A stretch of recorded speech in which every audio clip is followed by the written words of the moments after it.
Hey guys, in this video we're going to take a look at how you can allow or don't allow screen recording in Game Center on the iPhone 15 series.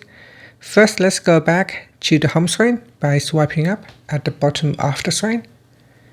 And from the home screen, tap on Settings. Next, in the Settings page, we scroll down. Then in here, tap on Screen Time. And then we go down and tap on Content and Privacy Restrictions. Then tap on Content Restrictions. Now scroll down to the Game Center section and tap on Screen Recording.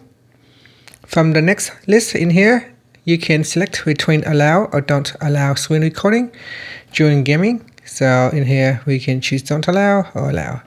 And that's it. Finally, you can swipe up to return back to the home screen. Thank you for watching this video. Please like and subscribe to my channel for more videos.